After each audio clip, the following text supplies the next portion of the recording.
नमस्कार मित्रांनो, सकाळची वेळ आहे. सकाळी त्याला साप दिसलाय आणि साप पकडायला आलो. कुणाला दिसलं साप? तुम्ही बघितला? किती वाजता दिसलं त्याचं सकाळी? मगाशी 7 वाजता म्हटलं की आता किती वाजले? 11 वाजत आले. दरवारची लोकांची वर्दळ असते. रोडवरती या आणि इथं ओल्ड पीपी रोड आहे आणि नवीन पीपी रोड आहे. त्याच्यामध्ये हे समर्थनगर एक हे आहे, समर्थनगर आहे आणि इथं जास्त प्रमाणात घोणसची संख्या आहे. मोस्टली जास्त प्रमाणात घोणस सापडली तिथं. तरी सुद्धा इथं कोणाला चावून किंवा अशी कुठली दुर्घटना घडलेली नाही आहे. त्यामुळे भरपूर साप आहेत या ठिकाणी. जीवजंतू आपण राहण्यासाठी ही जागा होती, पण इथं काँक्रीटची जंगलं बनलीत मोठी मोठी. त्यामुळे तिने राहणार होतं. मग अशी सुद्धा सर म्हणत होते की तुम्ही त्यांच्या जागेत आला, बरोबर? त्यांच्या जागेत आहे, त्यांची चुकी नाही आहे, त्यांची चुकी नाही. तर ठीक आहे, मान्य केलं, ही फार मोठी गोष्ट आहे. तर माझ्यासोबत आज सुष्मिता आहे, चेतन आहे. मग अशी सुष्मिता तू कुठला पकडलीस ना? सुष्मिता पण गोनसच पकडली. आता पण गोनसच आहे.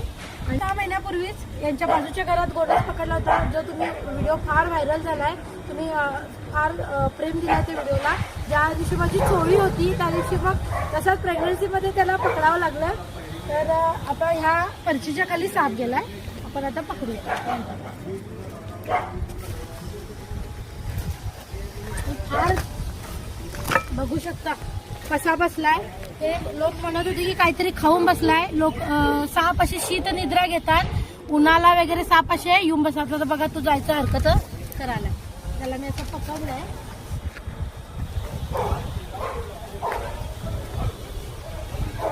बघू शकता मोठ्या प्रमाणात या जागेत घोणस सापडतात. फार मोठा घोणस आहे. अंदाजे 4-5 वर्षाचा हा घोणस आहे. तर घोणसची संख्या सुद्धा आहे, वाढलेली आहे. आणि तरी बघितलंय, बरं झालं.